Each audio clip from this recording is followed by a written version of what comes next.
அஸ்ஸலாமு அலைக்கும் everyone. Welcome to frozen brownie.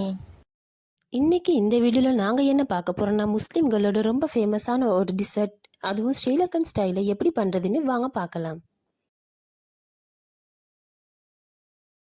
Jaggery எடுத்துக்கோங்க 750 கிராம். அதுக்கப்புறமா இதை ஸ்டவ்வில் ஆன் பண்ணி வச்சுட்டு சர்க்கரை எடுத்துக்கோங்க 500 கிராம். உங்களுக்கு சுகர் கம்மியாக தேவை அப்படின்னா 400 கிராம் எடுத்துக்கோங்க, இல்லைன்னா 450 கிராம் சரி எடுத்துக்கோங்க. இந்த சர்க்கரையில் நீங்கள் பாதியை சேர்த்துக்கோங்க, மீதியை அப்புறமா சேர்த்துக்கலாம்.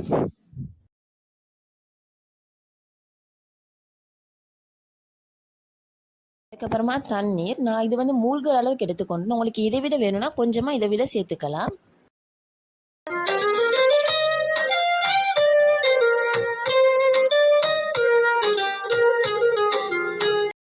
அப்புறமா பட்டை சிறு துண்டு, அதோட ஏலம் 5, இது ரெண்டையும் சேர்த்து இடிச்சிட்டு அதுக்கப்புறமா இதை அதில் சேர்த்துக்கோங்க.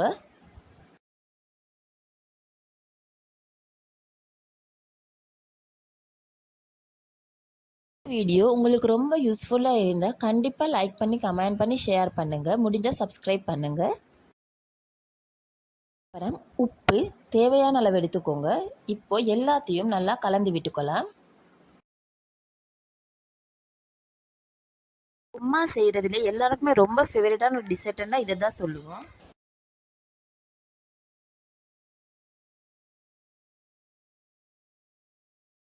வீட்டில் உள்ள குழந்தைகளுக்கு ஸ்நாக்ஸுக்கு பதிலாக இதை செஞ்சு கொடுங்க, ரொம்ப ஹெல்த்தியானதாகவும் இருக்கும்.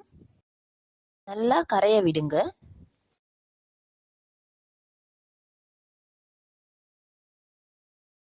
முழுசா இது இந்த மாதிரி கரைஞ்சிருக்கணும்.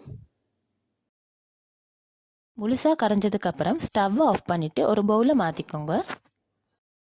இதை நல்லா ஆற விடுங்க. இப்போ வட்டலாப்பம் செய்ய தேவையான பொருட்கள் பார்த்துடலாம். இதுக்கு முட்டை எடுத்துக்கோங்க 15லிருந்து 20.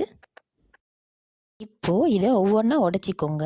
இதை உடைச்சிட்டு நீங்கள் பெரிய போல மாற்றிக்கோங்க, ஏன்னா எல்லாத்தையும் ஒரு அடிக்கலே உடைச்சிட்டு போட்டோம்னா அது சிலதுகள் கெட்டு போயிருக்கும். அதனால தான் முட்டையை சேர்த்ததுக்கு அப்புறமா இந்த மாதிரி கையால் அடிச்சுக்கோங்க. இதை எலக்ட்ரிக் பீட்டர் வச்சு யூஸ் பண்ண வேண்டாம், ஏன்னா இது கையால் அடித்தாதான் ரொம்ப நல்லா வரும். இதுதான் வட்டலாப்பத்தோட மெயின் டிப்ஸ். இந்த அளவுக்கு கலந்து விட்டதுக்கு அப்புறமா கூட நாம பாதி மிச்சம் வச்சு அந்த சர்க்கரையை சேர்த்துக்கலாம்.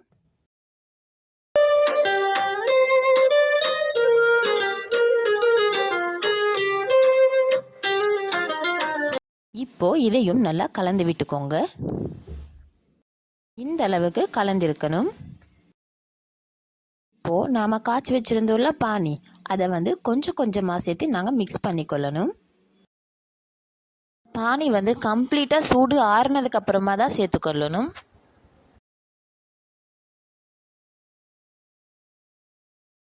இப்போ முழுசா உள்ள சேர்த்துடலாம்.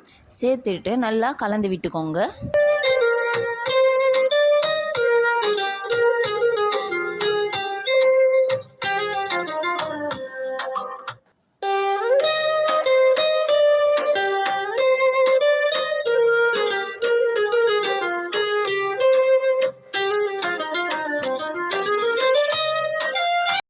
பாருங்க, இந்த அளவுக்கு நீங்க கலந்திருக்கணும்.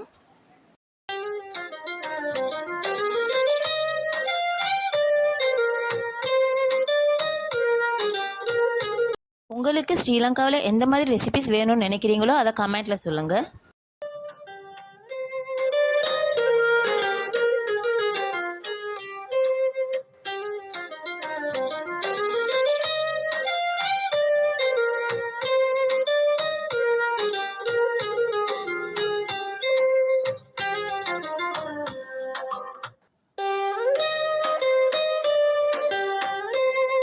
இந்த வட்டலாப்பத்தை உங்கள் லஞ்சுக்கு அப்புறமா டிசர்ட்டாக கூட நீங்கள் இதை சாப்பிடலாம்.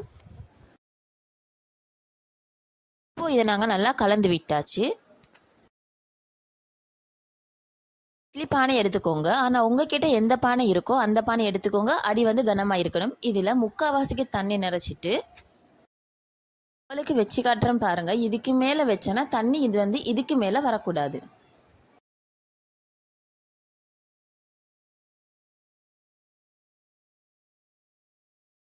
இப்போது இதை மூடி வச்சுட்டு தண்ணியை நான் கொதிக்க விடணும்.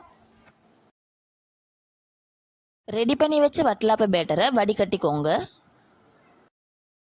கொடுத்த அளவில் நீங்கள் செஞ்சீங்கன்னா உங்களுக்கு ஒரு 6 கப் போல் உங்களுக்கு கிடைக்கும்.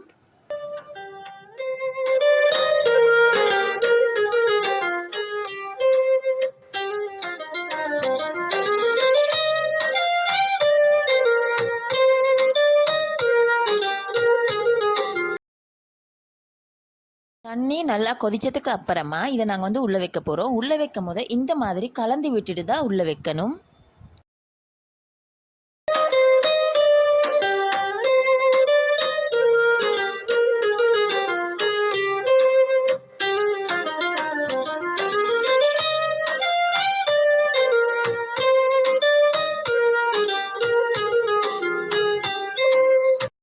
இப்போ டெஸ்ட் பண்ணி பார்க்கலாம். பாருங்கள் எவ்வளோ சாஃப்ட் அண்ட் ஜூஸியாக வந்திருக்கு. நீங்கள் கூட இந்த ரெசிபியை ட்ரை பண்ணி பார்த்துட்டு நல்லா வந்ததுன்னா கமெண்ட் பண்ணுங்கள். முடிஞ்சால் சப்ஸ்கிரைப் பண்ணுங்கள். Thank you so much. Stay tuned with Frozen Brownie.